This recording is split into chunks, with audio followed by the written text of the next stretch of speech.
The biography of Gertrude Stien. Gertrude Stien was born on February 3, 1874 in Allegheny, Pennsylvania, also known as Pittsburgh. She died July 27, 1946 in France due to stomach cancer. She spent her early years in France with her family, later moving to Oakland, California during her childhood. Stien entered the Society for the Collegiate Instruction of Women at Radcliffe College. She studied psychology with philosopher William James and received her degree in 1898. Her first publication, The Normal Motor Automatism, was published in the Psychological Review in 1896.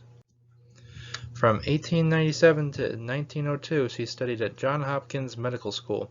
Stien's grades began to drop too fast because she started to lack motivation. In 1903, she wrote her first extended piece of fiction, Things as They Are, soon after she left the school due to feeling lonely. Stien moved in with her older brother Leo and established a famous literary and artistic salon in Paris. In 1912, Leo left her to move to Florence, Italy, taking many of their paintings with him. Shortly after, she began to live with her assistant and lifelong companion, Alice B. Toklas, in Paris. Stien's home in Paris was a salon and for the leading artists and writers of the period between World Wars I and II. Stien and Leo were one of the first collectors of the Cubist and other painters' artwork at the time period, such as Pablo Picasso, Henri Matisse, and George Braque. Stien was an author and a poet, although she was known best for her modernist writings. In 1909, she published her first book, Three Lives. The stories involved used three working-class women who didn't conform to the mainstream society due to ethnicity and race. Stien began to publish her books by the early 1920s.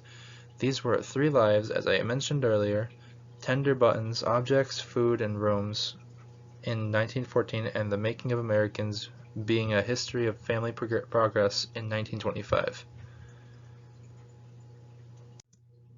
Throughout her work, Stien intended to use the techniques of abstraction and cubism in her writing, as she admired in the artwork of her time. This made her work seem unintelligible to even educated readers. An example of this from The Making of Americans is Rose is a rose is a rose is a rose. Stien's first two books were not fully focused on simply using those techniques. Stories found in Three Lives and The Making of Americans, being a history of family progress, were based off her own life experiences and concerns she had, as these were the main focus of those books. In an article by Linda Simone, she says, in depicting their troubled affair, Stien pits the sexually impulsive Melechna against the more cerebral Jeff Campbell to portray the pain and frustration both feel as they try but fail to understand each other. Alienated from white society because of their color, they cannot find a sense of community with each other. Written with the pain of her own thwarted affair still afflicting her, Stien was concerned less with exploring racial issues than with reconsidering her own feelings of loneliness. The quote there references the theme of loneliness appearing throughout Three Lives. Not only is it present in the book here, but it can be found in her other pieces of work as well. Staying focused on Three Lives, however, shows each of the stories in the book share the same theme. Stien shows the reader that there is a need to be a part of something. A quote I found that relates to this is from the Melechna chapter. And here, Stien says, Melechna had begun now once more to wander. Melechna did not yet always wander, but a little now she needed to begin to look for others. Now Melechna Herbert began again to be with some of the better kind of black girls, and with them she sometimes wandered. Melechna had not yet come again to need to be alone when she wandered. This statement highlights the importance of having another individual by her side. To avoid the feeling of being alone, Melechna decides to go out and find other people to spend her time with, as she is scared of not having anyone. Even if, as she does this throughout the chapter, she still results in feeling lonely even being with someone else, resulting in her wandering off.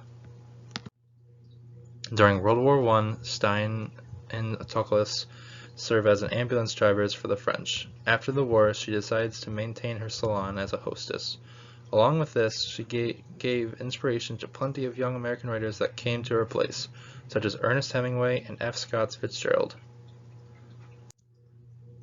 Stien coined the term "the lost generation" for these young American writers too young to fight in the World War I and didn't have a political or social cause to inspire them. In 1926, she lectured at Oxford and Cambridge, arguing that culture and artistic context affected the way literary work is written and read. Published the autobiography of Alice B. Toklas in 1933, increasing her popularity. The 1934, she went to New York to start her lecture tour. She continued publishing books such as Everybody's Biography in 1937, Paris, France, 1940, Bruce Willie in 1945. Stien never confined herself to one specific genre, as she wrote plays as well. These plays were not meant to be staged, however. Her friend Verrill Thompson set 2 plays to music. These were The Four Saints of 3 Acts and The Mother of Us All.